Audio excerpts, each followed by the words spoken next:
The chrome and glass towers of downtown Seattle's financial district gleamed under the October morning sun, their surfaces reflecting the ambition and ruthless precision that defined America's tech capital. On the 38th floor of the Meridian Tower, Marcus Kane stood behind his executive desk, adjusting his platinum cufflinks as he surveyed the city below. At 42, Marcus had built Sullivan Tech Solutions from a garage startup into a $3.2 billion empire specializing in enterprise software solutions. His company's AI-driven logistics platforms powered everything from Amazon's supply chains to military operations across 4 continents. Before we jump back in, tell us where you're tuning in from, and if this story touches you, make sure you're subscribed because tomorrow I've saved something extra special for you. But today, the man who had conquered Silicon Valley's most cutthroat boardrooms faced a crisis that threatened to unravel everything he'd spent 15 years building. The mahogany conference table behind him was covered with financial documents, each page representing another nail in what could become his corporate coffin. Red ink dominated every spreadsheet, and the numbers told a story that made even Marcus's battle-hardened confidence begin to crack. "Sir, the Beijing office is on line 3, announced his executive assistant Jennifer Walsh, her voice carrying the weight of barely controlled panic. She'd been with Sullivan Tech for 6 years, rising through the ranks to become Marcus's most trusted aide, but the expression on her face this morning was one he'd never seen before. "And the Tokyo representatives are holding on line 1. They're both asking about the quarterly reports." Marcus loosened his Italian silk tie, feeling the familiar knot of stress building in his chest. The quarterly reports. The documents that would either secure his company's future or signal the beginning of the end. For the past 18 months, Sullivan Tech had been hemorrhaging money on a massive scale. What started as an ambitious expansion into the Asian markets had become a financial nightmare that consumed $400 million in failed ventures, botched partnerships, and cultural misunderstandings that cost them 3 major contracts. The root of the problem was painfully simple yet devastatingly complex. Despite his company's technological brilliance, Marcus had repeatedly failed to understand the nuanced business cultures of his Asian partners. His aggressive American negotiation style, which had served him well in Silicon Valley, had alienated potential collaborators in Tokyo, Seoul, and Singapore. Deals that should have been slam dunks collapsed over cultural missteps, translation errors, and his team's inability to navigate the subtle protocols that governed international business relationships. "Tell Beijing I'll call back in 20 minutes, Marcus said, running his hand through his perfectly styled hair, and ask Tokyo to hold for another few minutes. I need to review these projections one more time." Jennifer nodded and retreated to her desk, but Marcus could see the doubt in her eyes. She knew, just as he did, that no amount of reviewing would change the fundamental reality they faced. Sullivan Tech was drowning in debt, hemorrhaging cash, and desperately needed a miracle to survive the next quarter. The irony wasn't lost on him. Marcus Kane, the man who'd been featured on the covers of Forbes, Fortune, and Business Week, the CEO who'd delivered keynote speeches about innovation and global expansion, was now facing bankruptcy because he'd underestimated the importance of cultural intelligence. His company's cutting-edge technology meant nothing if he couldn't build the relationships necessary to sell it in international markets. The worst part was the debt. Not just the operational losses, but the personal guarantees he'd signed to secure emergency funding. When Sullivan Tech's credit rating had tanked 6 months ago, Marcus had put his own assets on the line to keep the company afloat. His penthouse apartment, his vacation home in the Hamptons, his art collection, everything was collateral for loans that now totaled $47 million in personal debt.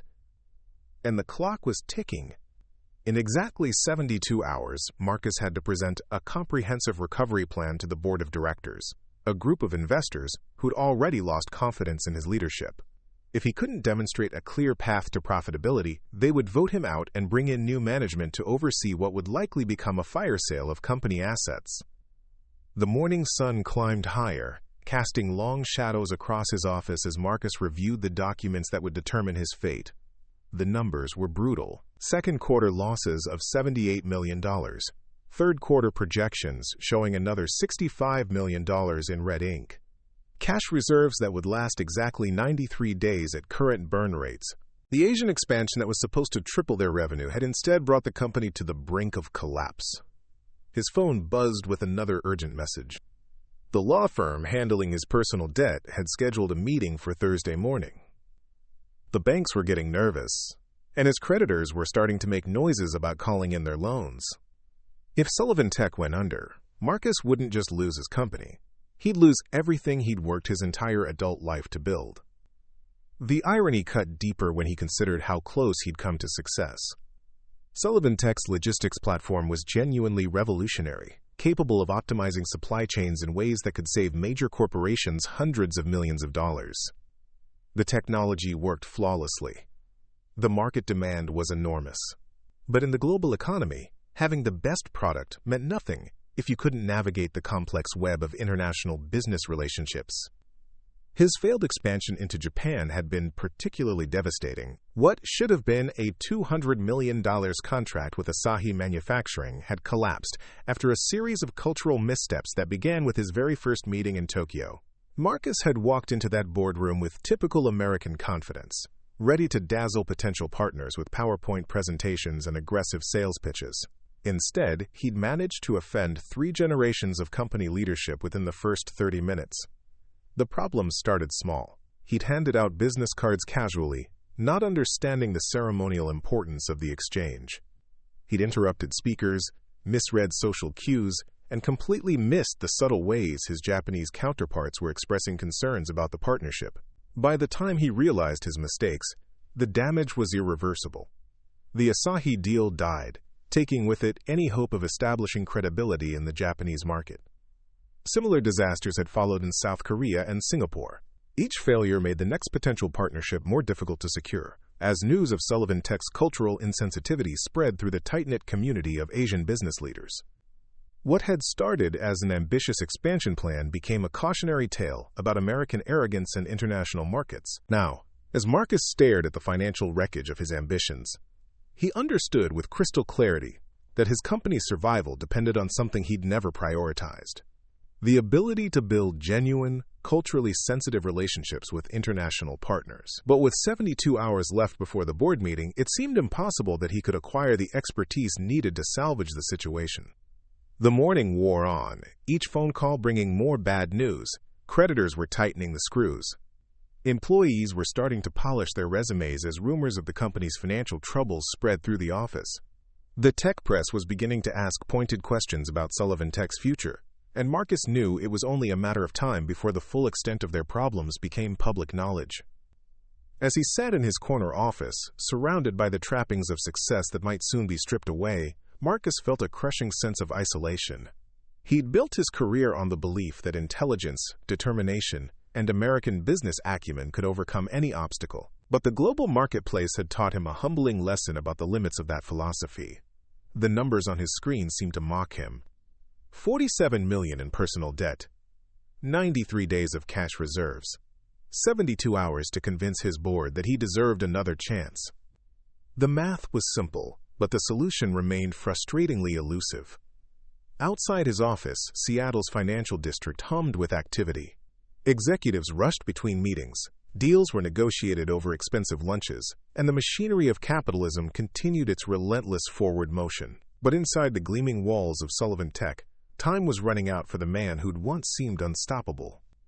Marcus Kane had built an empire, but he was about to learn that even empires could crumble when their foundations were built on incomplete understanding of the world they sought to conquer. And somewhere in the building below, moving quietly through hallways he'd never really noticed, was someone who possessed exactly the knowledge he desperately needed. If only he'd been wise enough to look beyond the surface of what he thought he already knew. By Wednesday afternoon, the situation at Sullivan Tech had deteriorated from critical to catastrophic. Marcus Kane found himself trapped in a conference room on the 39th floor, surrounded by his senior executives, each delivering increasingly devastating updates about their attempts to salvage the company's position. The emergency strategy session had been running for 4 hours, and every proposed solution seemed to crumble under the weight of harsh financial reality.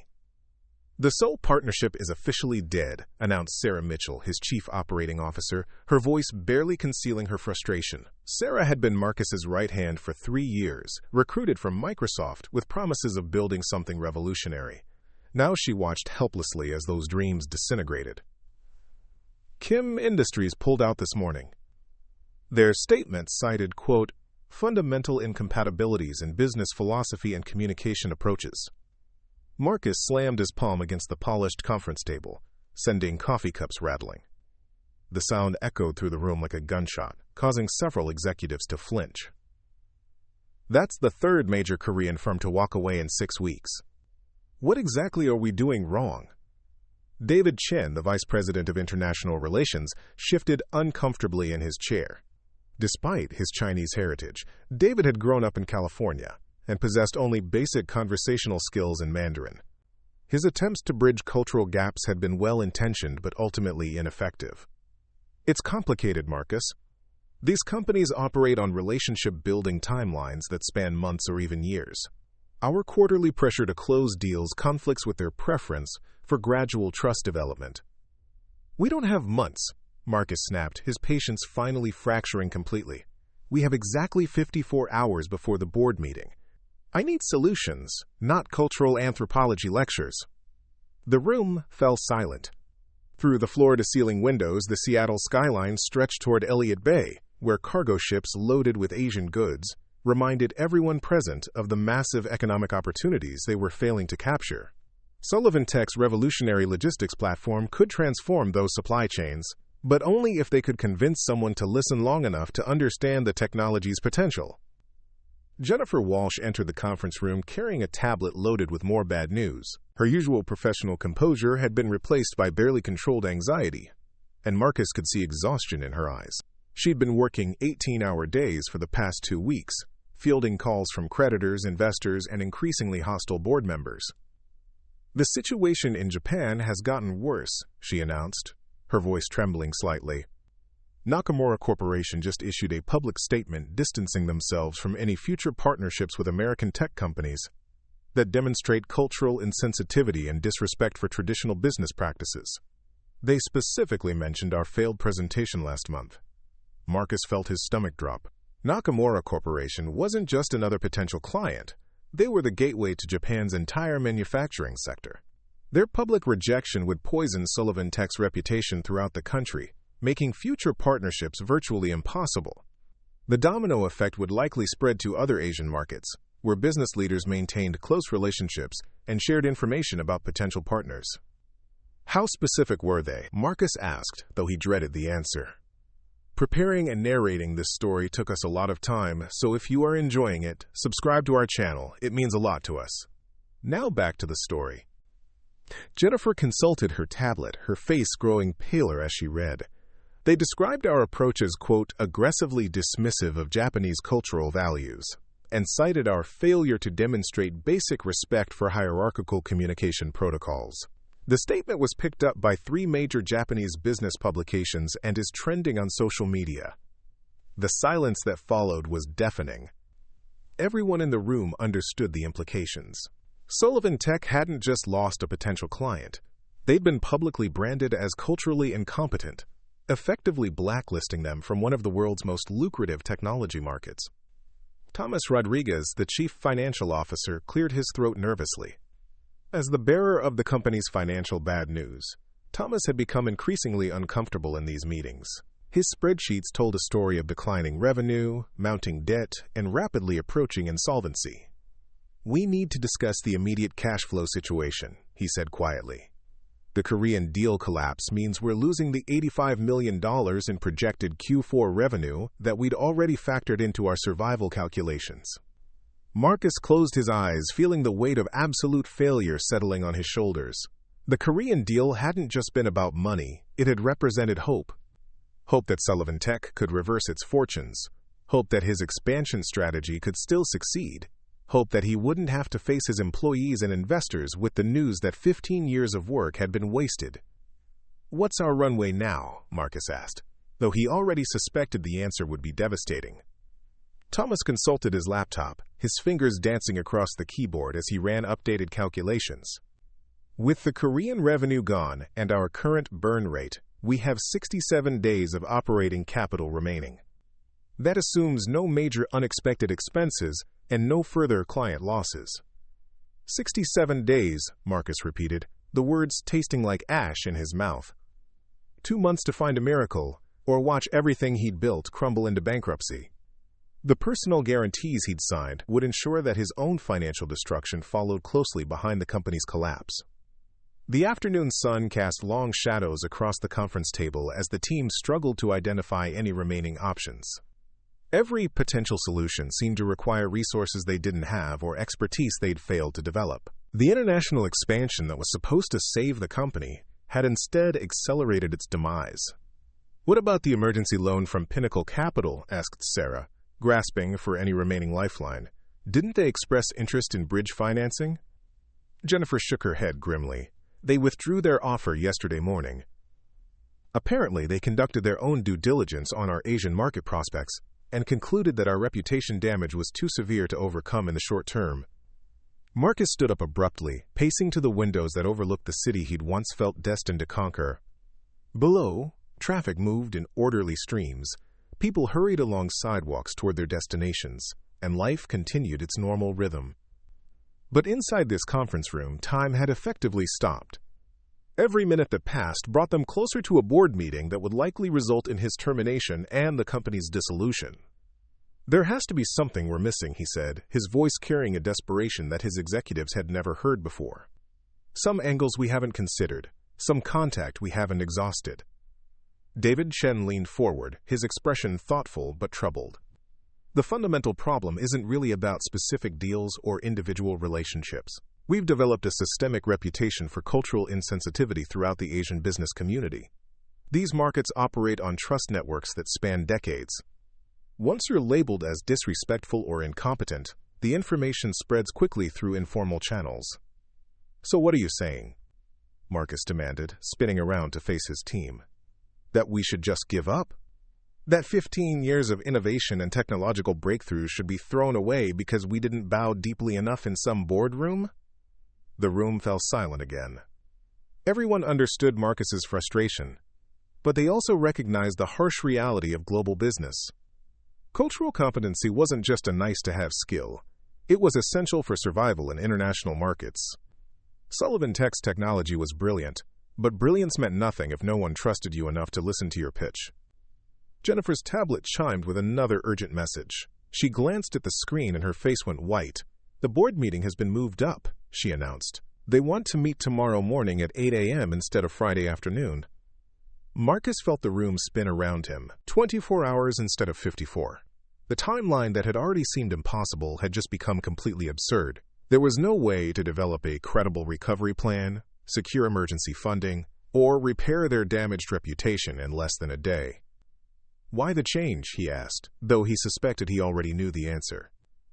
"The Wall Street Journal is running a story tomorrow about tech companies struggling with international expansion.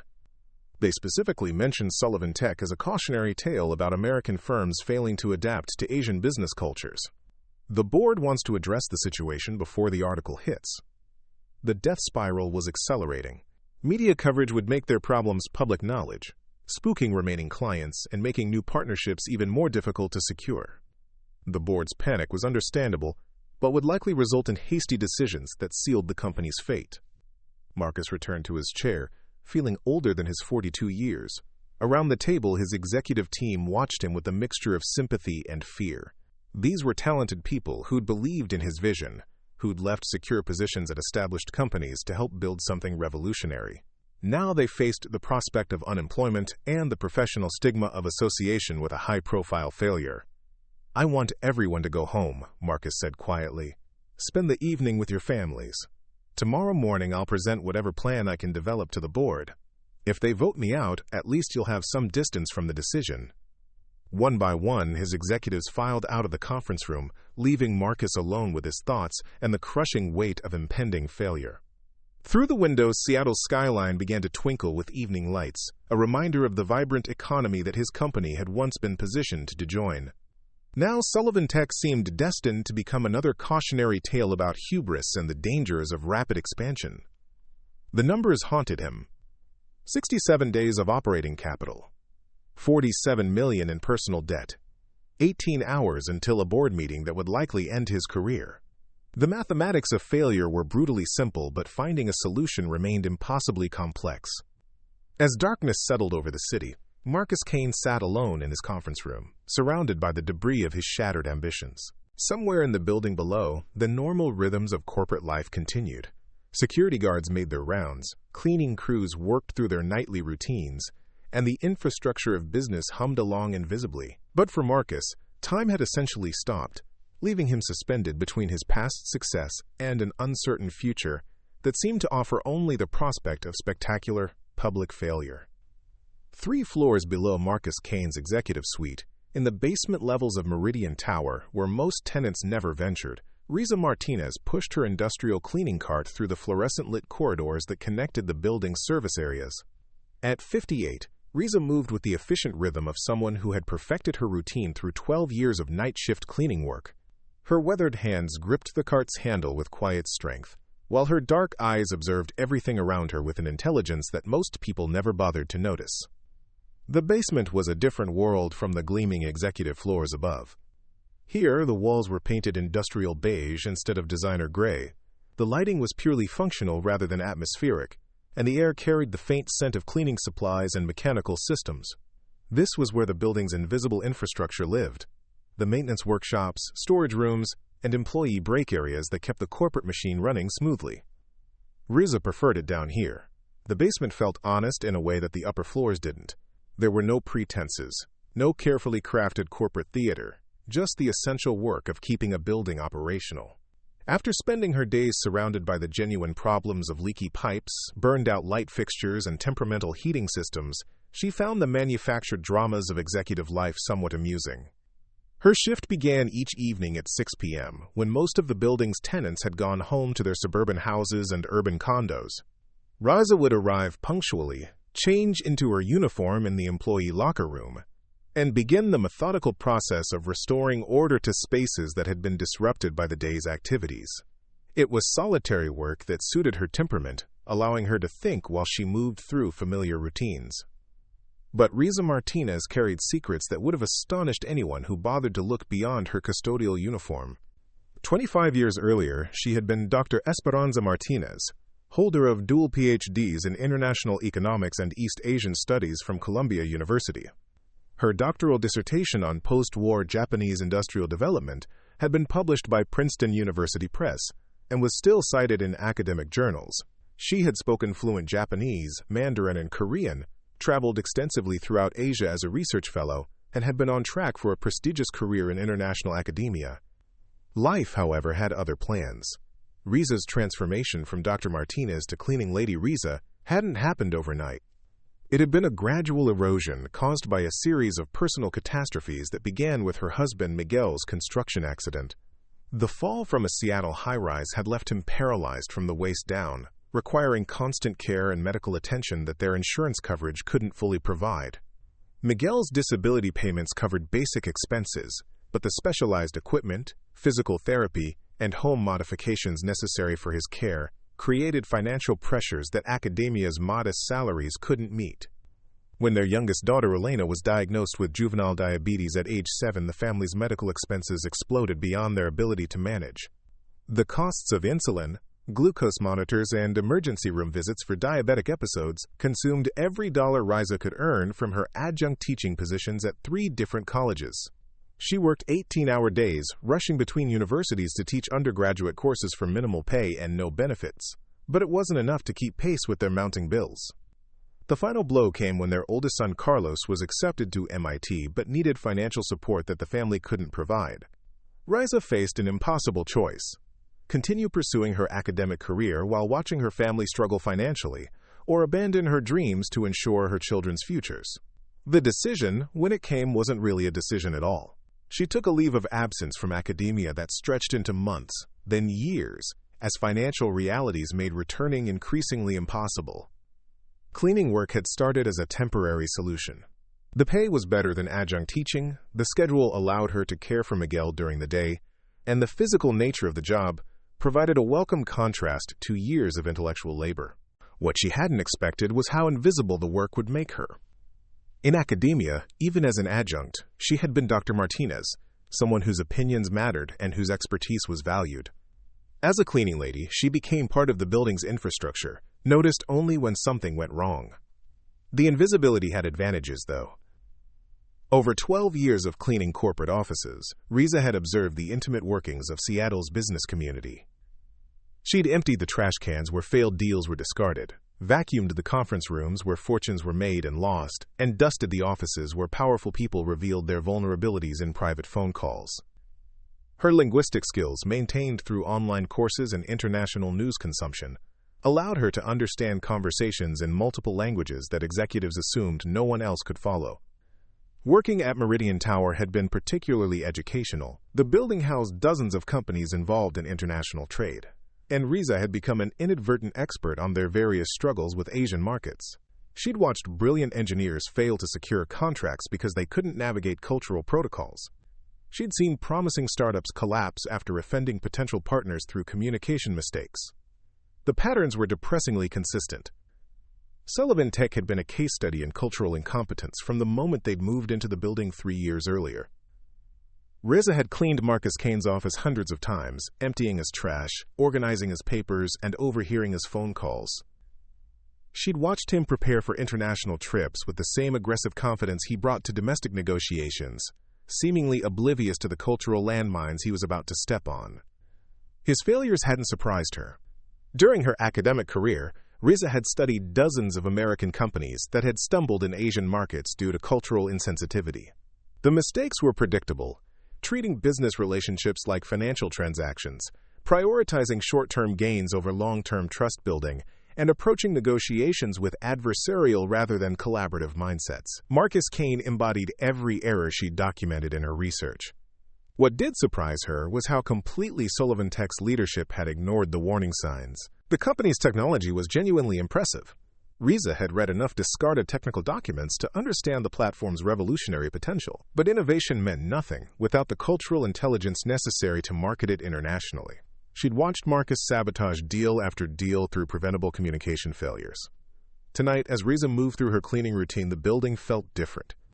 There was an undercurrent of tension in the air, a barely perceptible shift in the atmosphere that her years of experience had taught her to recognize.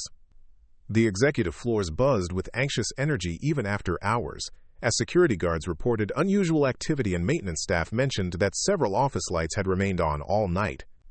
She'd noticed the increased activity at Sullivan Tech over the past 2 weeks. Executives arriving earlier, staying later, and conducting hushed conversations in conference rooms that reeked of desperation and fear.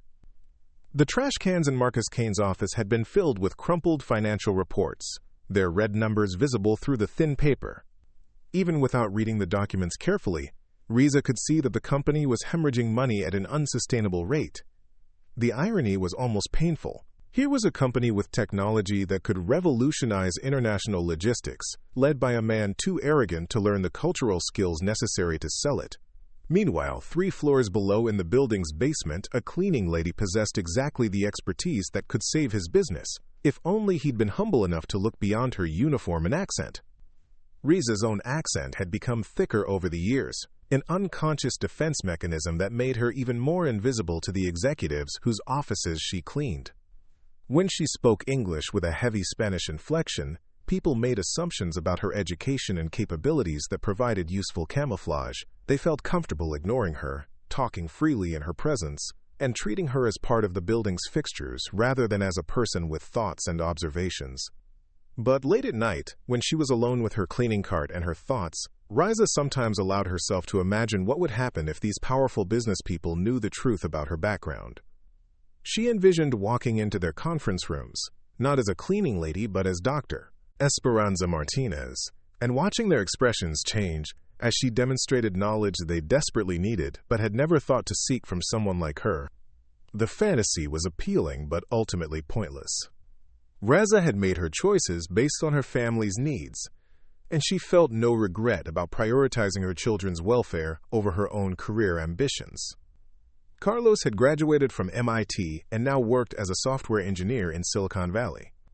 Elena had learned to manage her diabetes and was studying pre-med at University of Washington.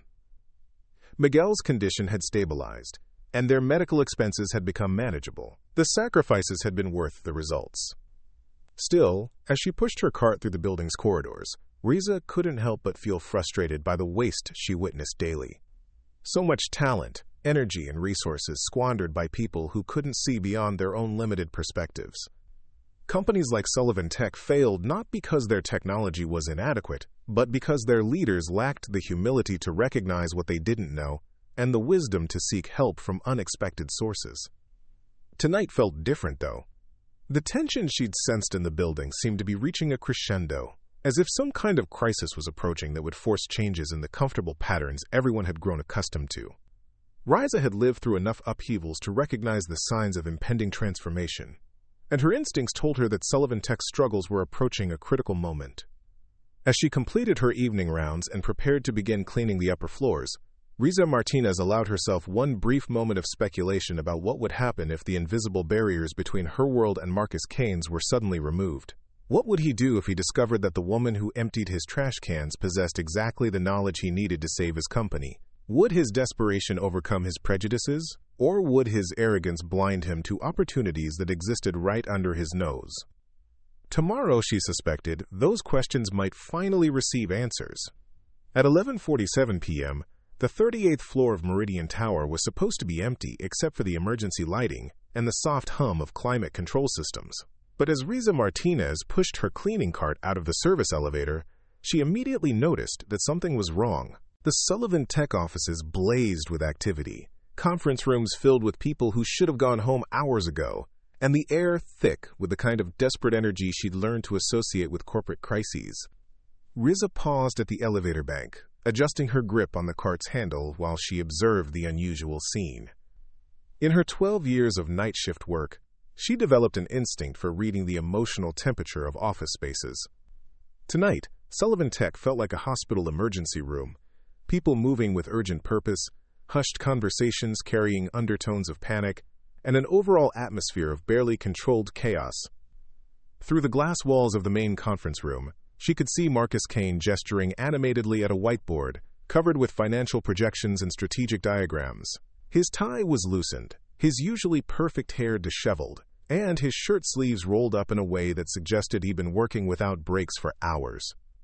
Around the table, his executive team looked equally exhausted, their faces illuminated by laptop screens and the harsh fluorescent lights that had replaced the building's normal evening lighting. Riza began her cleaning routine with practiced efficiency, emptying trash cans and wiping down surfaces while remaining as invisible as possible. But her trained ear, sharpened by years of academic research and linguistic study, couldn't help but catch fragments of conversation that painted a picture of complete corporate meltdown. "The Japanese market is completely closed to us now," she heard David Chen saying, his voice carrying the weight of defeat. "After the Nakamura statement, no major firm will risk association with our brand. We're radioactive in Tokyo." Marcus's response was sharp with frustration. "There has to be someone who can fix this. Some consultant, some cultural expert, someone who can get us back in the game. I don't care what it costs." Jennifer Walsh's voice carried exhaustion that went beyond physical tiredness. "We've contacted every international consulting firm on the West Coast. The ones who have availability want retainers we can't afford, and the ones we can afford don't have the specific expertise we need. Cultural rehabilitation for a company with our reputation issues requires specialists who command premium rates." As Riza cleaned the adjacent break room, she found herself piecing together the full scope of Sullivan Tech's crisis. The conversation fragments revealed a company facing imminent bankruptcy, a CEO whose personal wealth was tied to corporate success, and a board meeting scheduled for 8 hours that would likely result in executive terminations and possible company dissolution. What struck her most was the profound irony of the situation. Here were some of Seattle's brightest business minds, people with advanced degrees from prestigious universities and decades of experience in technology markets, completely stumped by problems that any competent student of international business could have predicted and prevented. Their failures weren't due to lack of intelligence or inadequate technology. They stemmed from cultural arrogance and the assumption that American business practices could be exported wholesale to markets with entirely different value systems. Riza had written her doctoral dissertation on exactly these kinds of corporate failures. Her research had documented dozens of American companies that had stumbled in Asian markets during the 1990s and early 2000s, identifying recurring patterns of cultural insensitivity that led to spectacular business disasters. Sullivan Tech's trajectory followed the template so precisely that it could have been a case study from her academic work. The conversation in the conference room grew more heated as the evening progressed. Riza worked her way through the office space, cleaning workstations and organizing papers, while the executives struggled to find solutions that didn't exist within their limited framework of understanding. She watched Thomas Rodriguez present financial projections that painted an increasingly dire picture of the company's prospects, saw Sarah Mitchell's growing frustration as international contacts continued to reject partnership overtures, and observed Marcus Kane's transformation from confident CEO to desperate man facing the destruction of everything he'd built. Around 1:15 a.m., the meeting finally broke up. Exhausted executives gathered their materials and headed for the elevators, leaving Marcus alone in the conference room with stacks of documents and a whiteboard covered with crossed-out strategies. Riza continued her cleaning routine, working quietly through the office space while Marcus sat in isolation, staring at financial reports that offered no hope of redemption. It was then that she heard something that changed everything. Marcus's phone rang, and she listened as he answered a call from what sounded like a creditor or legal representative. The conversation was brief but devastating. "I understand the timeline," Marcus said, his voice hollow with defeat. "Yes, I'm aware that the personal guarantees are callable if the company defaults. 47 million. Yes, I know exactly what that means." He hung up and sat in silence for several minutes, his head in his hands. When he finally spoke, it was to himself, his words barely audible but clear enough for Riza to hear from her position cleaning the adjacent workspace. 20 years building this company, all gone because I was too arrogant to learn how to talk to people properly. My house, my savings, everything my family worked for, gone, because I couldn't humble myself enough to understand that business in Asia requires patience and respect, instead of PowerPoint presentations and aggressive sales tactics. Riza felt something shift inside her chest. For years, she'd observed corporate failures with academic detachment, analyzing them as case studies rather than human tragedies. But listening to Marcus Kane confront the reality of his situation, not just professional failure, but personal financial ruin that would affect his family for years, she found herself thinking not about abstract business principles, but about real human consequences. She thought about her own family's struggles, the medical bills and financial pressures that had forced her to abandon her academic career. She remembered the helplessness of watching her husband's accident destroy their carefully planned future, the frustration of possessing knowledge and skills that circumstances prevented her from using. Marcus Kane was facing a different kind of catastrophe, but the underlying emotions, the fear, the regret, the desperate search for solutions that seemed impossible to find, were painfully familiar. What made the situation even more poignant was the fact that Riza possessed exactly the expertise that could save Sullivan Tech. Her academic work had focused specifically on the cultural factors that determine success or failure in Asian business relationships.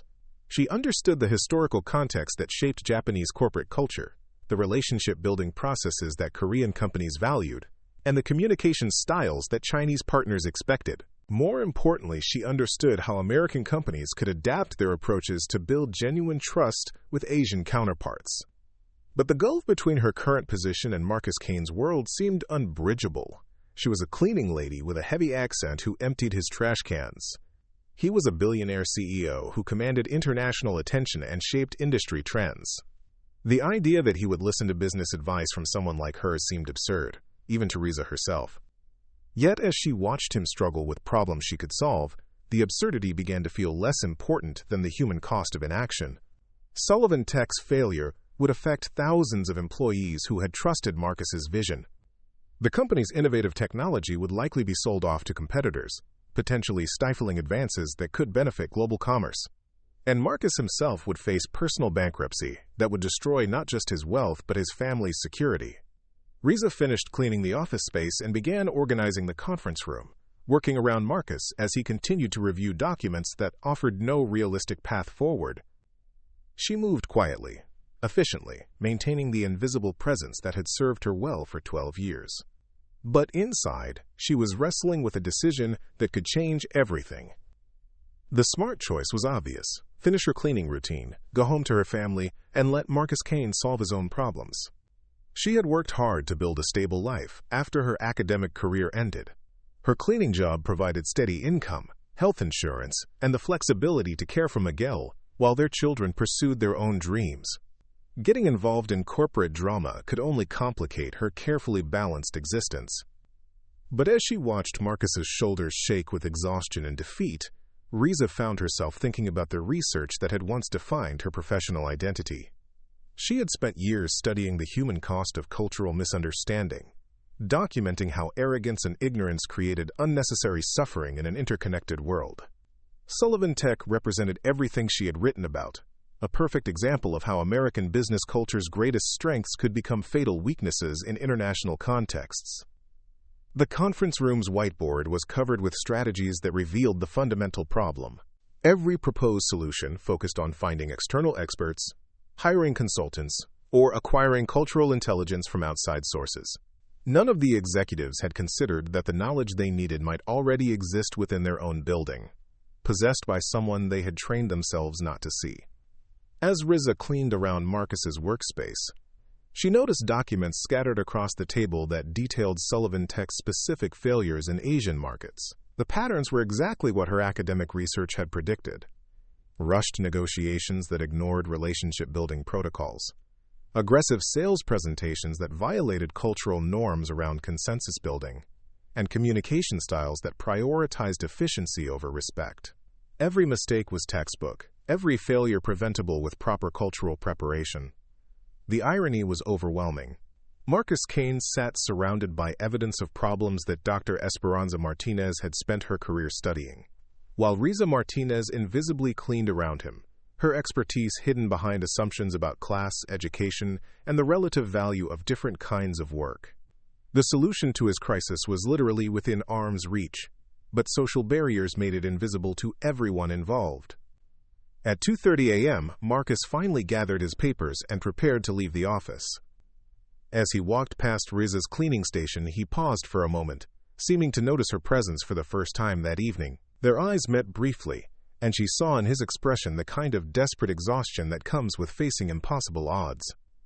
"Working late tonight," he said, his voice carrying reflexive politeness rather than genuine interest. "Thanks for keeping everything clean while we were here." Riza nodded and smiled, playing the role he expected. "No problem, Mr. Kane. Have a good night." He continued toward the elevators, leaving her alone in the office space with her cart and her thoughts.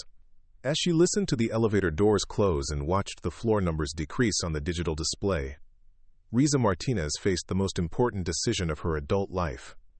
In 8 hours, Marcus Kane would walk into a boardroom and likely face the end of his career.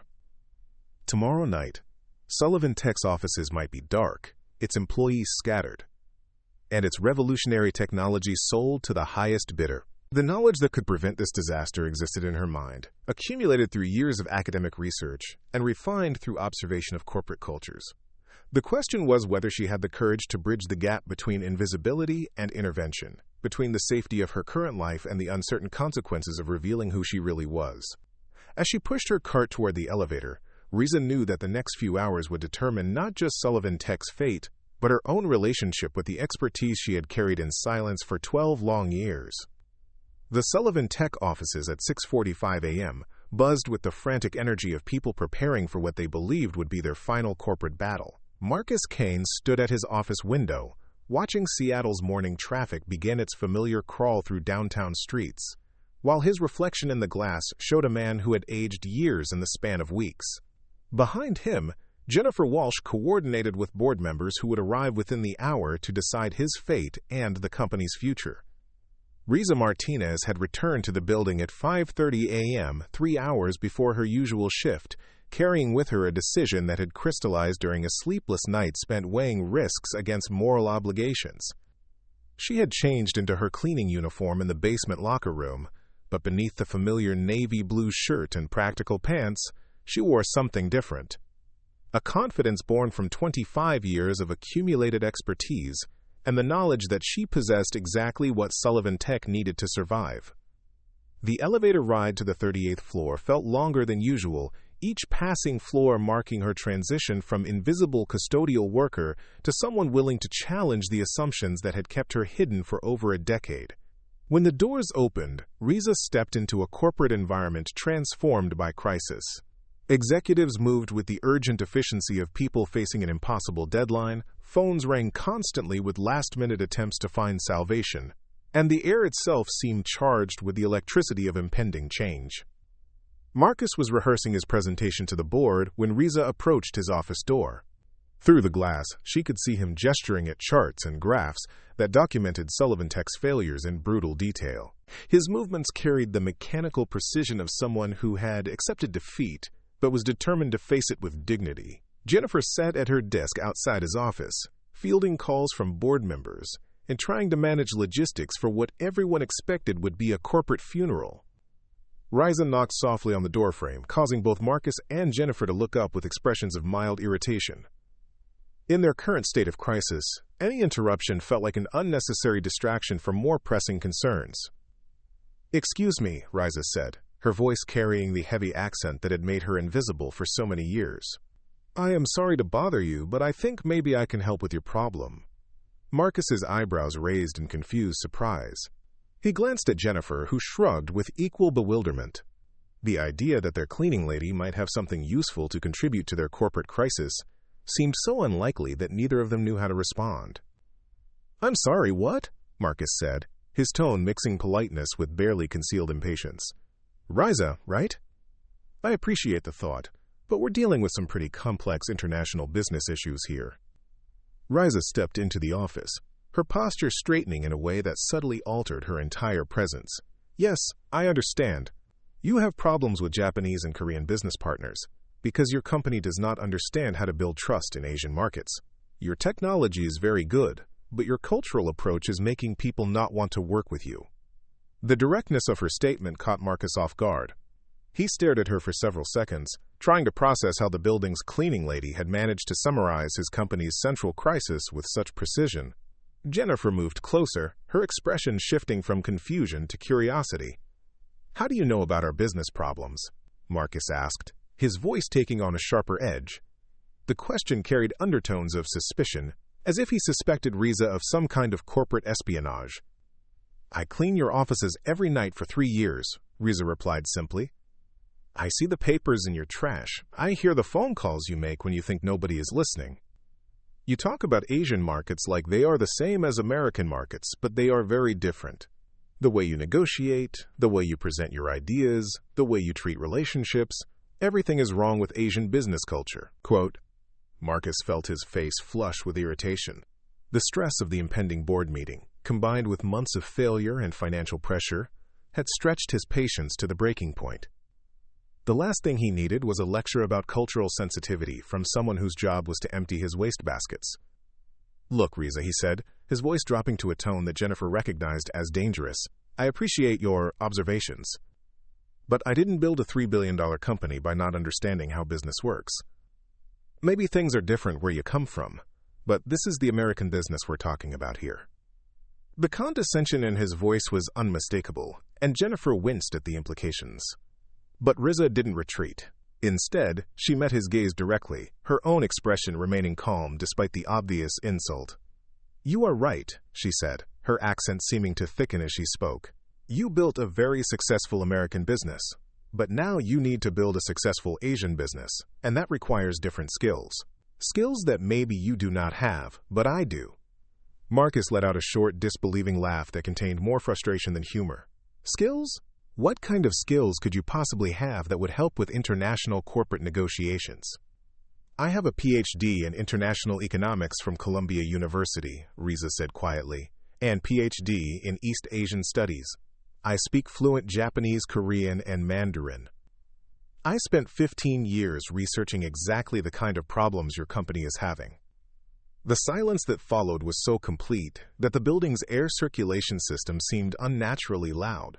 Marcus stared at Riza as if she had just claimed to be secretly running the Federal Reserve. Jennifer's mouth had fallen open, her tablet forgotten in her hands. "That's impossible," Marcus said finally, though his voice carried less certainty than his words suggested.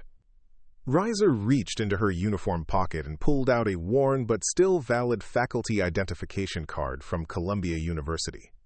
The photo showed a younger woman in professional attire, her hair styled differently, and her expression carrying the confidence of academic achievement. But the eyes were unmistakably the same. "Dr. Esperanza Martinez," she said, handing the card to Marcus. That was my name before life changed my circumstances. Now I am Riza Martinez, and I clean offices to support my family. But my education and my knowledge did not disappear because I changed jobs. Marcus examined the ID card, his expression shifting from skepticism to confusion to something approaching shock. The card was authentic, complete with university holograms and official seals. The woman in the photo was clearly Riza, though transformed by years and circumstances that had aged her beyond her actual years. "This doesn't make sense," he said, though his voice had lost its earlier edge. "If you have these credentials, why are you working as a cleaning lady?" For the first time since entering his office, Riza's composure wavered slightly. Jennifer saw pain flash across her features before being quickly suppressed. "My husband was injured in a construction accident. My daughter has diabetes. My son needed money for college. Academic jobs do not pay enough to cover medical bills and family needs. Cleaning work pays better and has health insurance. Sometimes we make choices based on love instead of careers." The explanation hung in the air between them, carrying implications that made Marcus uncomfortable. Here was a woman who had sacrificed her professional identity to care for her family, while he had built his empire by prioritizing business success above all other considerations. The contrast highlighted assumptions about worth and value that he had never been forced to examine. Jennifer broke the silence by clearing her throat softly. "Dr. Martinez," she said, using the formal title instinctively. "You said you could help with our Asian market problems. What specifically do you think we're doing wrong?" Riza turned to face Jennifer, grateful for the respectful tone and genuine question. "Everything," she said simply. "You approach Japanese companies like they are American companies. You try to close deals in the first meeting instead of building relationships over months. You present technology benefits without understanding that Japanese business culture values consensus and careful consideration. You interrupt speakers in meetings, which shows disrespect for hierarchy. You push for quick decisions when Japanese partners need time to consult with all stakeholders." As she spoke, her accent began to soften, her academic training reasserting itself as she shifted into analytical mode. Marcus found himself listening despite his skepticism, recognizing the accuracy of her observations even as he struggled to accept their source. "Korean companies are different but have similar problems with your approach," Riza continued.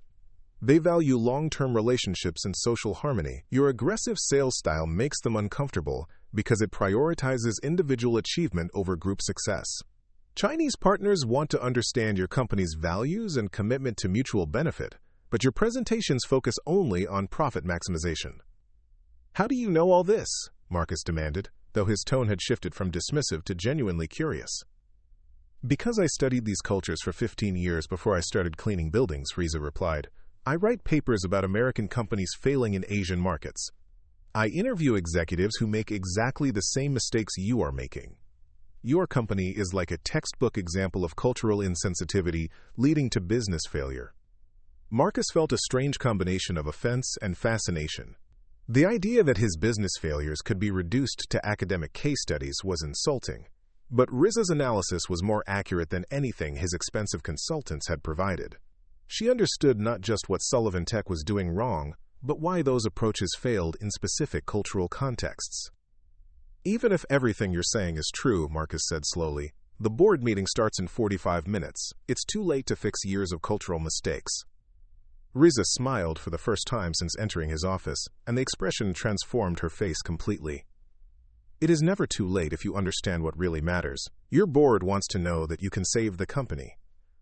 Asian partners want to know that you respect their culture and can build genuine relationships. Both problems have the same solution." "Which is what, exactly?" Jennifer asked, her voice carrying a hope that she was afraid to fully embrace. "You hire me as your Director of International Cultural Relations," Riza said, her academic confidence now fully visible despite her custodial uniform. "You tell your board that you have identified the root cause of your Asian market failures and recruited expert help to fix them. You tell potential Asian partners that you are serious about cultural respect by hiring someone who understands their values and can communicate in their languages." Marcus stared at her, his mind racing through the implications of her proposal.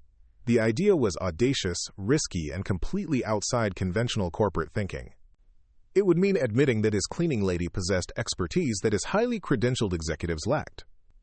It would require explaining to his board why he was promoting someone from custodial services to a senior leadership position. But as he looked at the financial projections spread across his desk, at the termination letters prepared for his signature, and at the timeline that gave him 35 minutes to find a miracle, Marcus Kane realized that conventional thinking had already failed him completely. "Prove it," he said suddenly. "If you really have this expertise, prove it right now. Tell me exactly what I need to say to save this company." Riza nodded, her expression becoming businesslike as she prepared to demonstrate knowledge that had been hidden for 12 years. "First, you admit to your board that cultural incompetence caused your Asian market failures. Second, you present a specific plan for cultural rehabilitation that includes language training, relationship-building protocols, and hiring people with Asian cultural expertise. Third, you announce my appointment as proof that you are serious about change." "And what about our existing problems with Japanese and Korean partners?" Marcus pressed. "I contact them personally," Riza said without hesitation. "I apologize in an appropriate cultural manner for your company's past mistakes. I explain that Sullivan Tech is implementing a new leadership structure that respects Asian business values. I invite them to restart the relationship-building process with proper cultural protocols." Marcus felt something he hadn't experienced in months, a spark of genuine hope. Riza's proposal wasn't just desperate improvisation. It was a coherent strategy based on deep understanding of the cultural dynamics that had destroyed his expansion plans. "What's your salary requirement?" he asked, surprising himself with the practical question. "Same as your other senior executives," Riza replied without hesitation. "Plus benefits and budget for international travel. And an office on this floor, not in the basement." Jennifer looked at Marcus, her expression mixing excitement with disbelief. The transformation of their cleaning lady into a potential corporate savior felt surreal, but the alternative was bankruptcy and professional destruction. "Dr. Martinez," Marcus said, using her title for the first time, "welcome to Sullivan Tech's executive team." Quote, "The boardroom on the 39th floor of Meridian Tower had been designed to intimidate. Floor-to-ceiling windows offered panoramic views of Seattle's skyline, while the massive mahogany table could seat 20 executives in leather chairs that cost more than most people's cars. This morning, as Sullivan Tech's board of directors filed into the room, the atmosphere felt more like a courtroom than a corporate meeting space. Marcus Kane stood at the head of the table, his presentation materials spread before him like evidence in a trial where the verdict had already been decided. To his right sat Dr. Esperanza Martinez, still wearing her custodial uniform, but carrying herself with the quiet dignity of someone who had spent decades in academic and professional settings. The transformation was remarkable. The same woman who had been invisible to these executives for years now commanded attention simply by the way she held her shoulders and met their gazes directly. Richard Blackwood, the board chairman and primary investor, entered the room with the expression of a man preparing to deliver bad news. At 68, Blackwood had built his fortune through ruthless efficiency and an ability to cut losses before they became disasters. His presence at Sullivan Tech's emergency board meeting signaled that serious changes were imminent. "Marcus," Blackwood said, his voice carrying formal politeness that barely concealed disappointment, "I trust you have solutions to present that will address our concerns about the company's direction and your leadership capabilities." The other board members took their seats with similar expressions of skeptical resignation. Dr. Patricia Holbrook, former dean of Stanford Business School, arranged her notes with academic precision. James Morrison, who had built 3 successful tech companies, checked his phone with the air of someone already planning his next investment. Elizabeth Chen, representing the pension fund that held Sullivan Tech's largest institutional stake, reviewed financial documents that painted an increasingly grim picture. Marcus cleared his throat, feeling the weight of 15 years of corporate achievement balanced against months of spectacular failure. "Thank you all for accommodating this emergency meeting. I know the circumstances are unusual, but I believe we're facing an opportunity for fundamental transformation, rather than simply managing a crisis." Blackwood's eyebrows raised slightly. "Transformation? Marcus, your company has lost $47 million in Asian market expansion over the past 18 months. Your personal guarantees put both your assets and our investment at risk. This doesn't feel like transformation territory." "You're absolutely right about the losses," Marcus replied, surprising the board with his directness. "But I've identified the root cause of our failures, and more importantly, I've found the expertise we need to reverse them." He gestured toward Dr. Martinez, who had remained silent during the opening exchanges. Several board members looked confused, clearly recognizing her as the building's cleaning staff, but unable to understand her presence at an executive meeting. I'd like to introduce Dr. Esperanza Martinez, our new Director of International Cultural Relations. Dr. Martinez holds dual PhDs in International Economics and East Asian Studies from Columbia University. She has 15 years of research experience specifically focused on American companies' failures in Asian markets. The silence that followed was profound. Dr. Holbrook leaned forward, her academic instincts engaged despite her confusion about the circumstances. Dr. Martinez, I'm familiar with your published work on post-war Japanese industrial development. Your analysis of cultural factors in international business relationships has been cited extensively in academic literature. Dr. Martinez nodded gracefully. Thank you, Dr. Holbrook. Yes, I've been following Sullivan Tech's expansion challenges with professional interest. The patterns of failure are unfortunately typical of American companies that underestimate the importance of cultural intelligence in Asian markets. Elizabeth Chen's expression shifted from skepticism to sharp interest. Dr. Martinez, forgive my confusion, but haven't you been working as custodial staff in this building? How did you transition from Columbia University to cleaning services? The question hung in the air, carrying implications about class, opportunity, and the hidden expertise that existed in unexpected places. Dr. Martinez met Chen's gaze directly, her voice steady as she explained circumstances that had shaped her life for over a decade. My husband was permanently disabled in a construction accident 12 years ago. My daughter was diagnosed with juvenile diabetes. My son needed financial support for college. Academic salaries couldn't cover our medical expenses and family obligations. Custodial work provided better pay and health insurance. She paused, allowing the board to process the human cost of economic necessity. But education and expertise don't disappear, because circumstances force different career choices. The boardroom fell silent as the implications of her statement settled over the executives. Here was a woman who had sacrificed her professional identity to care for her family, while they had built careers by prioritizing business success above personal considerations. The contrast illuminated assumptions about worth and value that none of them had been forced to examine. James Morrison broke the silence, his tone respectful but skeptical. Dr. Martinez, assuming your credentials are legitimate, and I have no reason to doubt Dr. Holbrook's recognition of your work, how do you propose to solve problems that have cost us nearly $50 million and destroyed our reputation in multiple Asian markets? Dr. Martinez reached into a folder she had prepared during the 30 minutes between her hiring and the board meeting. I've conducted preliminary analysis of Sullivan Tech's specific failures based on documents I've observed during my custodial work. The problems fall into 3 categories: cultural insensitivity, communication protocol violations, and relationship-building failures. She distributed copies of a hastily prepared but professionally formatted analysis. Your negotiations with Nakamura Corporation failed because your team treated the initial meeting as a sales presentation rather than a relationship-building opportunity. Japanese business culture requires extensive trust development before serious negotiations begin. Your aggressive timeline and PowerPoint-heavy approach violated fundamental cultural expectations.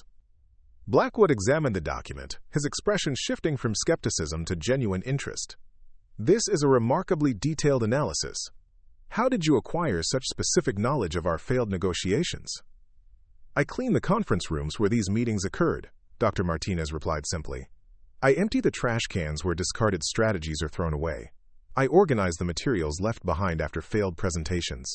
For 3 years, I've observed Sullivan Tech's international expansion efforts from a unique perspective. Quote, the admission created an uncomfortable moment as board members realized their sensitive business discussions had been overheard by someone they had trained themselves not to notice. But Dr. Martinez continued before anyone could voice objections. The Korean market failures followed similar patterns. Your team approached Daewoo Industries with merger terminology when Korean business culture favors partnership language. You emphasized individual achievement metrics when Korean companies prioritize collective success indicators. Your presentation materials focused on profit maximization when Korean partners wanted to understand mutual benefit structures. Marcus watched the board members' expressions change as Dr. Martinez demonstrated intimate knowledge of their failed negotiations.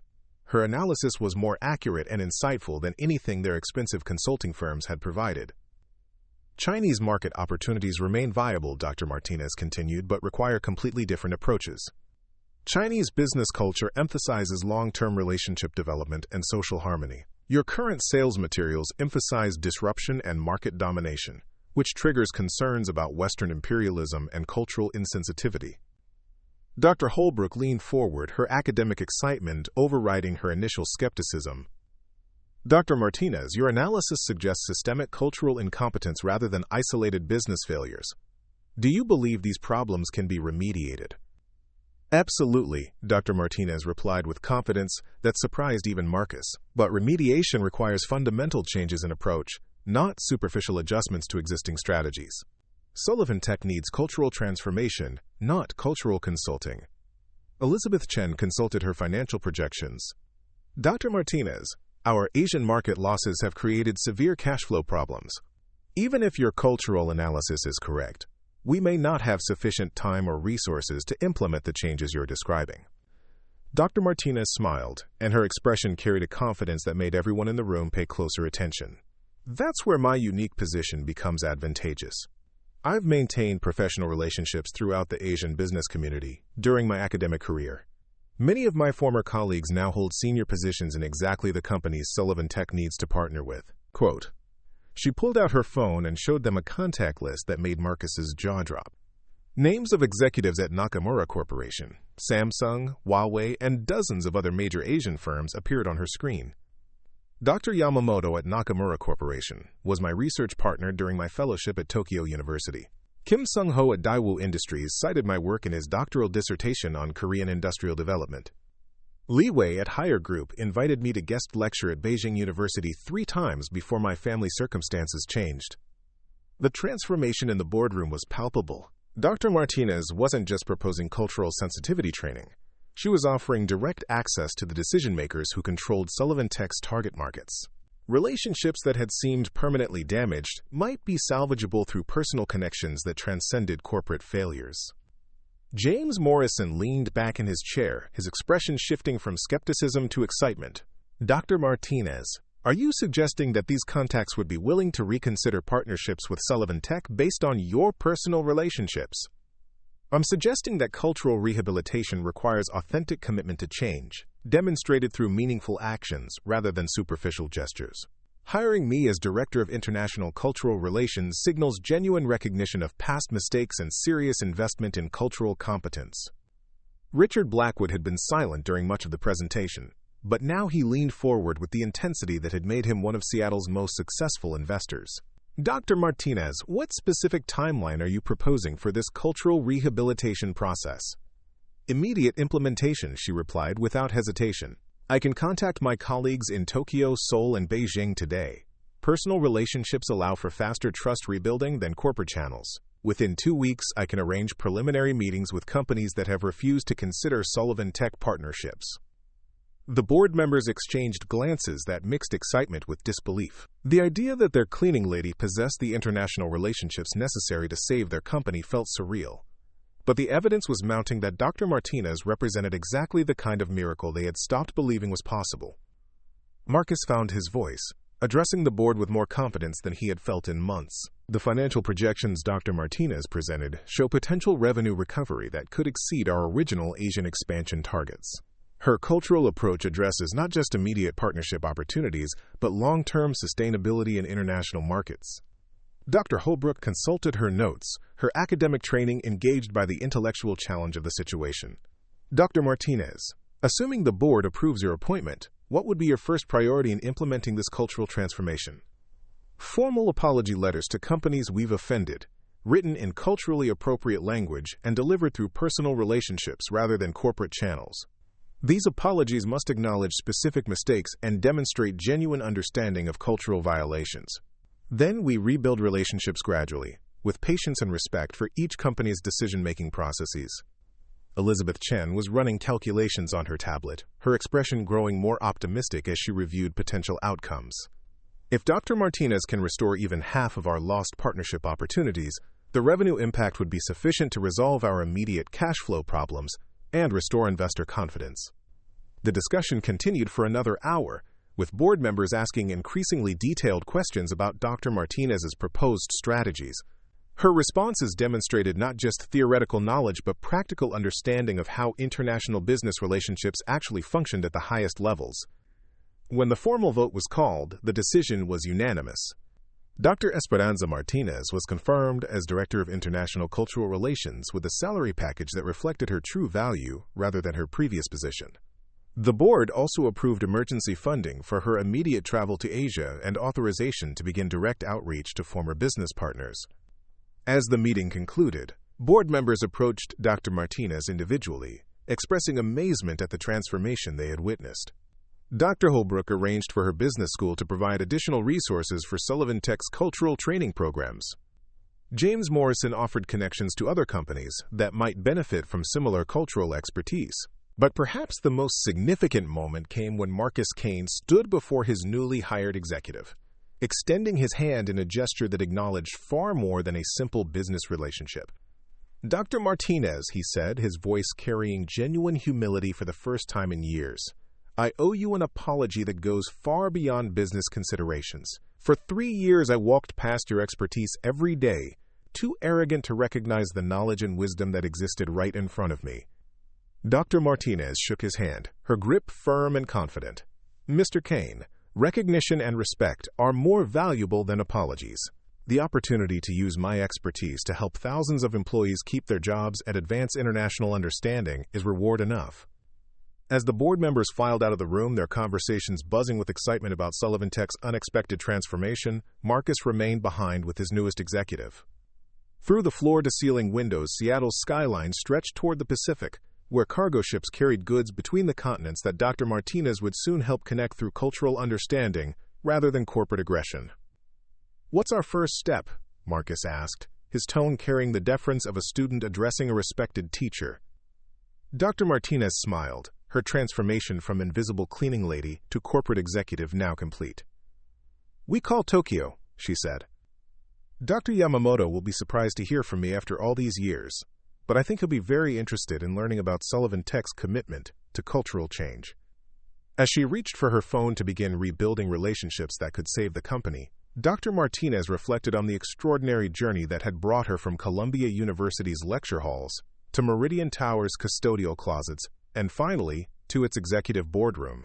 The expertise she had carried in silence for 12 years was about to reshape not just Sullivan Tech's future, but the very understanding of where wisdom and knowledge could be found in an increasingly connected world.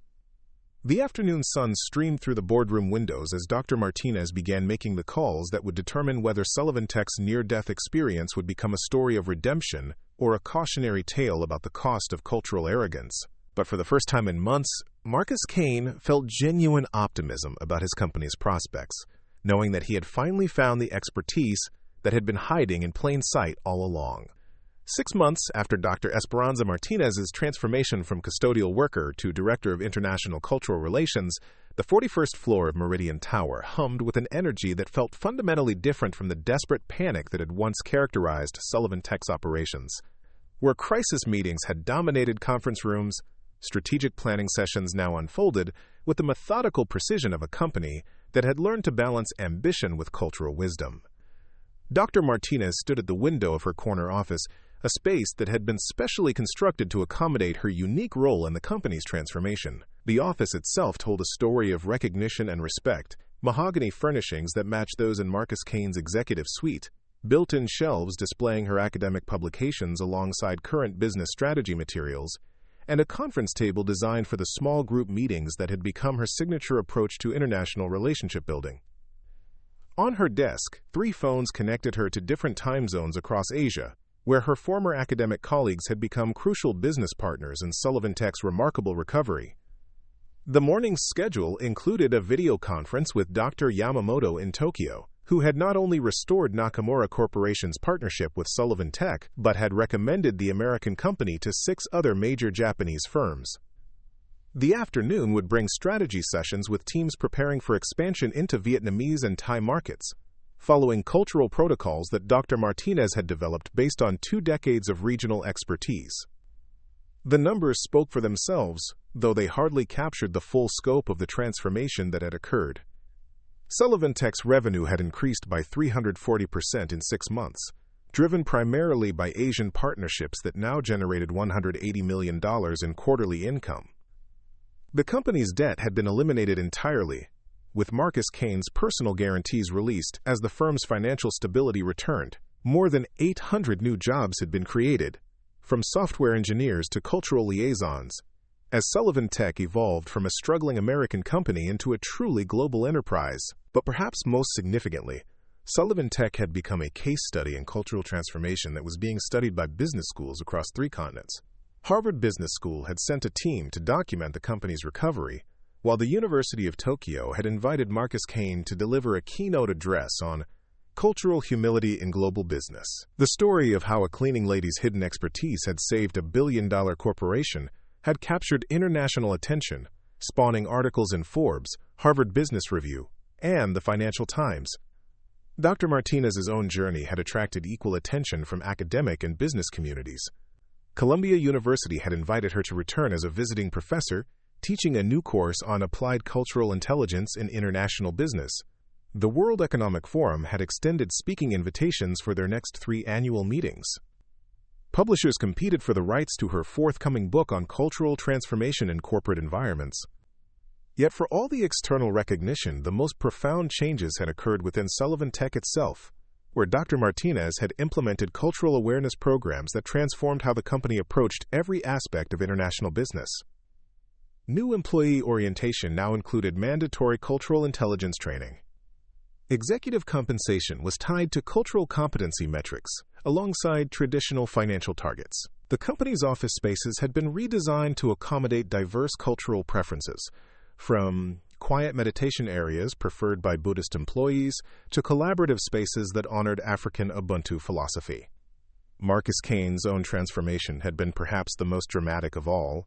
The man who had once dismissed Dr. Martinez's accent and expertise now spoke passable Japanese and Korean, having committed himself to language study with the intensity he had once reserved for financial analysis. His leadership style had evolved from aggressive command and control to collaborative consensus building, incorporating elements of Asian management philosophy that emphasized long-term thinking and stakeholder harmony. The most valuable lesson I learned, Marcus reflected during a company-wide meeting celebrating their 6-month anniversary of transformation, wasn't about Asian business culture specifically. It was about the arrogance of assuming that expertise only exists in expected places.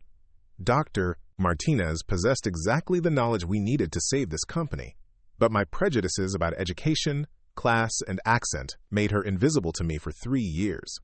The meeting was being held in Sullivan Tech's renovated auditorium, where employees from every level of the organization gathered monthly to share updates on international projects and cultural learning initiatives. The space itself reflected the company's new values: simultaneous translation services for the growing number of international employees, comfortable seating arrangements that accommodated different cultural preferences for personal space, and technology that connected remote workers from Sullivan Tech's new offices in Tokyo, Seoul, Singapore, and Mumbai. Dr. Martinez addressed the gathering with the quiet confidence that had become her trademark. 6 months ago, this company was failing because it tried to export American business culture without understanding the markets it wanted to serve. Today, we succeed because we've learned to build genuine relationships based on mutual respect and cultural understanding. The technology that makes our logistics platform revolutionary hasn't changed, but our approach to sharing that technology with the world has been completely transformed. The audience included employees whose own stories reflected the broader cultural transformation occurring at Sullivan Tech. Maria Santos, formerly a night security guard, now served as Director of Latin American Operations after revealing her MBA from Universidad Nacional de Colombia and her fluency in Portuguese, Spanish, and English. Ahmed Hassan, who had worked in the building's mailroom, had become Vice President of Middle Eastern Development, following the discovery of his engineering degree from Cairo University and his extensive network of contacts throughout the Arabic-speaking business community. These promotions weren't token gestures or publicity stunts. They represented genuine recognition of expertise that had been hidden by assumptions about the relationship between job titles and human capability. Each promotion had been accompanied by comprehensive support systems that helped formerly invisible employees transition into leadership roles while maintaining the cultural authenticity that made their perspectives valuable. The ripple effects of Sullivan Tech's transformation extended far beyond the company's immediate sphere. Other businesses began implementing hidden talent assessment programs, designed to identify expertise that might be overlooked due to current job positions or cultural biases. Seattle's mayor had announced a citywide initiative to connect immigrants with professional opportunities that matched their education and experience, rather than limiting them to service sector employment. Universities started developing new programs that bridged academic expertise with practical business applications, recognizing that Dr. Martinez's story highlighted systemic problems with how knowledge was valued and utilized in corporate environments. The traditional pathway from classroom to boardroom was being supplemented by recognition that valuable expertise could develop through non-traditional routes and be maintained even when circumstances forced career changes. International business publications documented Sullivan Tech's cultural transformation as evidence of a broader shift in global commerce. The aggressive, individualistic approach that had characterized American business expansion for decades was being replaced by collaborative, relationship-focused strategies that proved more effective in an interconnected world. Companies that had struggled with international expansion began hiring cultural experts, not as consultants, but as permanent executive team members. Dr. Martinez's office had become an informal pilgrimage site for business leaders, seeking to understand how cultural intelligence could be integrated into corporate strategy. Her calendar was booked months in advance with CEO visits, academic delegations, and government representatives interested in applying her methods to trade diplomacy. Each meeting reinforced the same fundamental message. Sustainable international success required genuine cultural understanding, not surface-level accommodation. The personal dimension of the transformation story continued to evolve as well. Miguel Martinez had undergone experimental surgery that partially restored mobility to his legs, made possible by the comprehensive health insurance and financial stability that Dr. Martinez's executive position provided.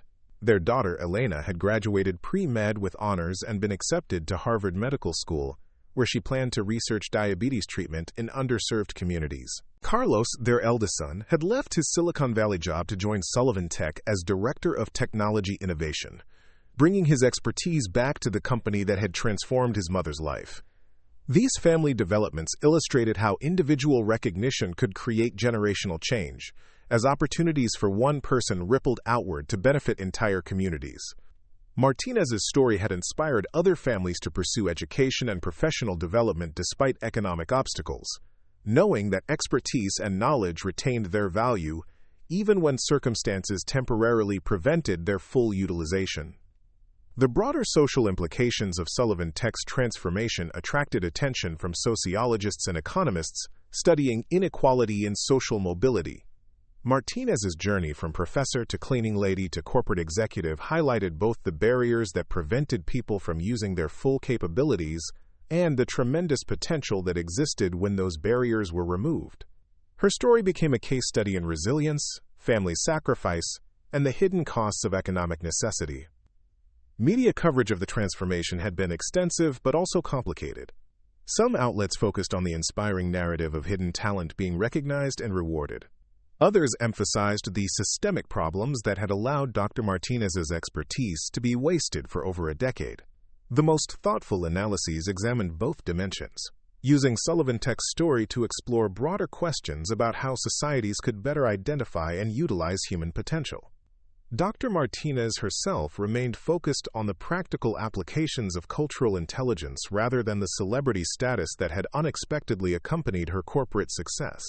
Her days were spent developing training programs that could be replicated by other companies, mentoring executives who were learning to navigate international markets, and building the academic partnerships that would ensure cultural expertise became a permanent component of business education. The goal, she explained during a Harvard Business School lecture that was attended by over 500 students and faculty members, isn't to find more hidden experts in custodial positions. The goal is to create systems that recognize and value expertise wherever it exists, regardless of current employment circumstances or cultural background. Quote, "The lecture hall fell silent as students and professors absorbed the implications of her statement. Many of them had spent years developing expertise in specific fields, confident that their knowledge would be recognized and rewarded through traditional career pathways. Dr. Martinez's story suggested that expertise alone wasn't sufficient, that recognition required the right circumstances, supportive environments, and the willingness of others to look beyond surface appearances. Cultural intelligence, she continued, isn't just about understanding other countries' business practices. It's about recognizing the cultural barriers within our own organizations that prevent us from seeing the full capabilities of the people around us. Every company, every university, every institution probably employs people whose potential contributions far exceed their current responsibilities. The questions that followed the lecture reflected both intellectual curiosity and personal concern. Students worried about how their own expertise would be recognized in competitive job markets. Faculty members questioned whether academic institutions were adequately preparing graduates for increasingly multicultural business environments. Business leaders in the audience sought specific strategies for implementing cultural intelligence programs in their own organizations. Dr. Martinez's responses emphasized practical steps rather than theoretical frameworks. Start by examining your own assumptions about the relationship between job titles and human capability, she advised. Create formal processes for employees to share information about their backgrounds, education, and interests that might not be reflected in their current positions. Most importantly, develop metrics that value cultural competency alongside technical skills. These practical recommendations were being implemented not just at Sullivan Tech, but throughout an expanding network of companies that had adopted the Martinez model of cultural transformation. The approach typically began with comprehensive employee assessment that went beyond resume information to explore linguistic capabilities, international experience, cultural knowledge, and educational backgrounds that might not be immediately relevant to current positions. Companies implementing these programs discovered hidden expertise throughout their organizations. Maintenance workers with engineering degrees became project managers. Administrative assistants with international business experience became cultural liaisons. Food service employees with culinary training from renowned institutions became corporate chefs and hospitality consultants.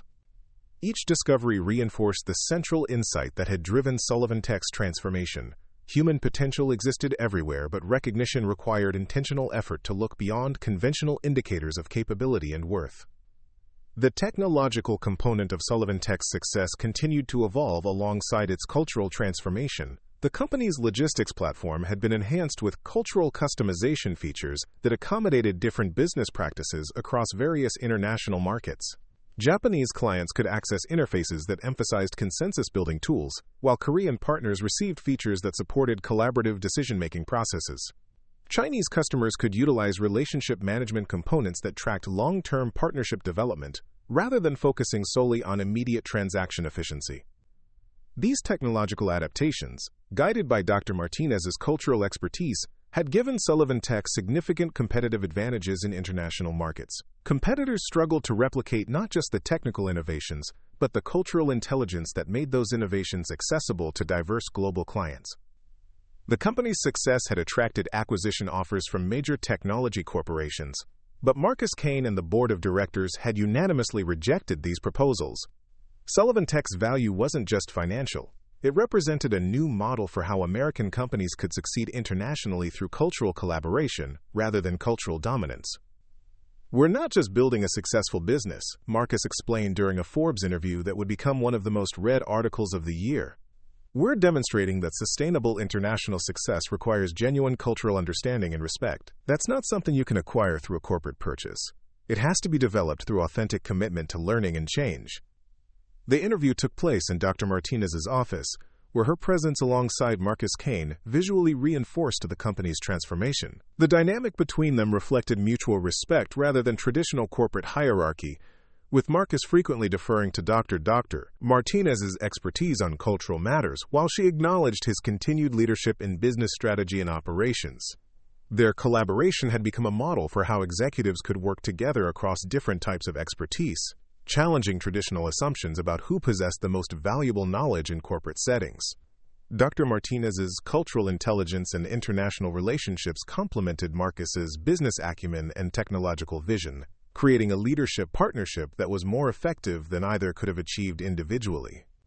The global business community had taken notice of this collaborative approach. with other companies beginning to restructure their executive teams to ensure cultural expertise was represented at the highest levels of leadership.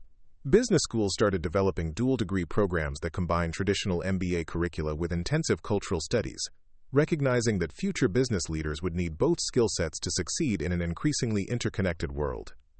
Dr. Martinez's influence extended beyond Sullivan Tech through her growing network of mentees and collaborators. She had established the Martinez Institute for Cultural Intelligence, a nonprofit organization that provided cultural training and consulting services to companies, universities, and government agencies. The Institute's programs were designed to be accessible to organizations of all sizes, from small startups to multinational corporations. The Institute's flagship program, Hidden Expertise Recognition, helped organizations identify underutilized talent within their existing workforces. The 6-month program included employee assessment protocols, cultural competency training for managers, and support systems for employees transitioning into roles that better matched their capabilities. Early results from companies that had completed the program were remarkable. Employee satisfaction increased by an average of 45%, productivity improved by 30%, and retention rates for workers from diverse cultural backgrounds increased by 60%. These improvements created both social value and financial returns, demonstrating that cultural intelligence initiatives could succeed on multiple levels simultaneously. The Institute also developed international exchange programs that connected American businesses with educational institutions and companies throughout Asia, Africa, and Latin America. These exchanges went beyond traditional trade missions to focus on genuine cultural learning and relationship building, following the model that had made Sullivan Tech's international expansion so successful. Martinez's academic work had resumed alongside her corporate responsibilities, with Columbia University appointing her as Distinguished Professor of Applied Cultural Intelligence. Her research focused on documenting the economic impact of cultural misunderstanding in international business, providing quantitative evidence for the financial value of cultural competency. Her preliminary findings suggested that American companies lost approximately $62 billion annually due to cultural misunderstandings that damaged international business relationships. These losses occurred through failed negotiations, terminated partnerships, and missed opportunities in markets where cultural insensitivity had created negative reputations for American firms. Conversely, companies that invested in cultural intelligence reported average revenue increases of 23% from international operations, with some firms achieving growth rates exceeding 50% after implementing comprehensive cultural competency programs. The research provided compelling evidence that cultural intelligence wasn't just morally appropriate but financially essential for sustainable international success.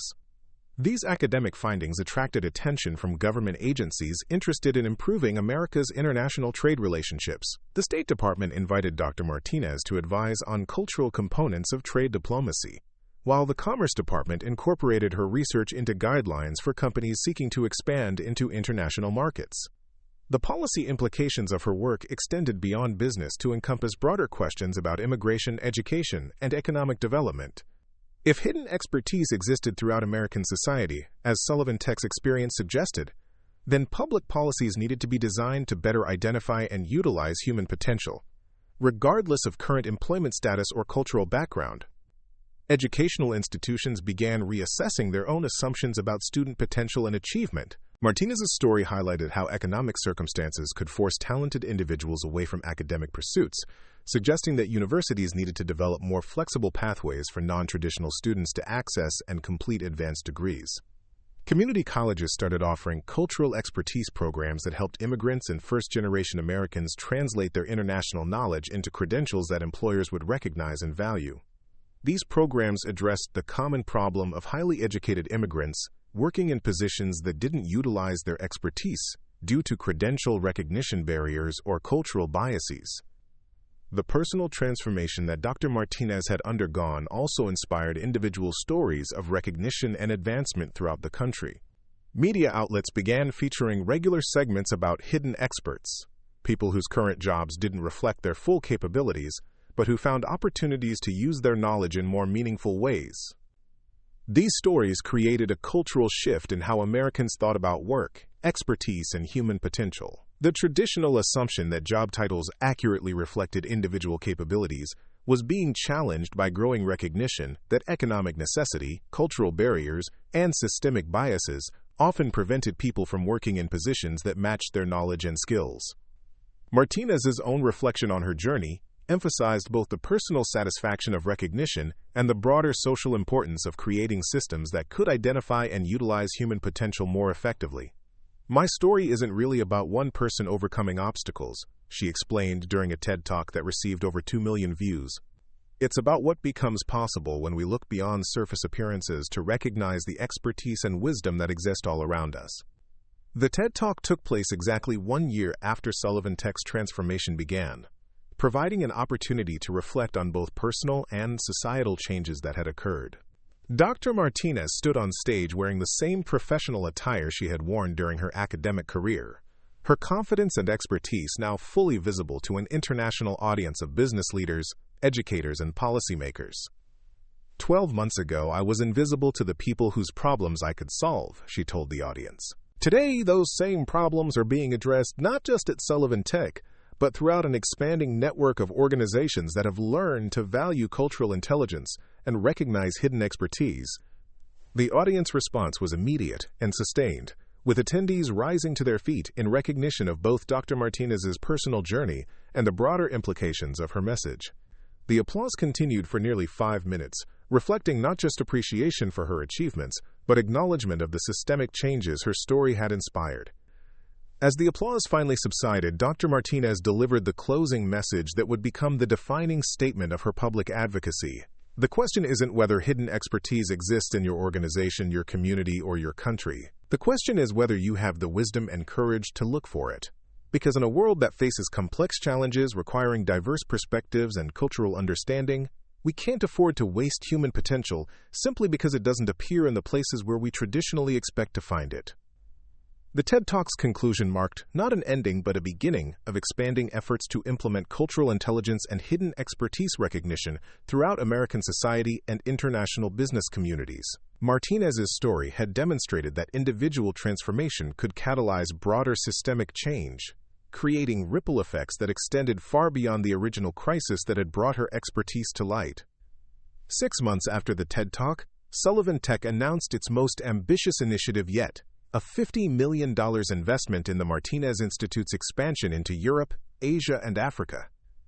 The institute would establish regional centers in London, Tokyo, Singapore, and Nairobi, each focused on identifying and developing cultural intelligence within local business communities, while facilitating international collaboration based on genuine cultural understanding rather than economic domination.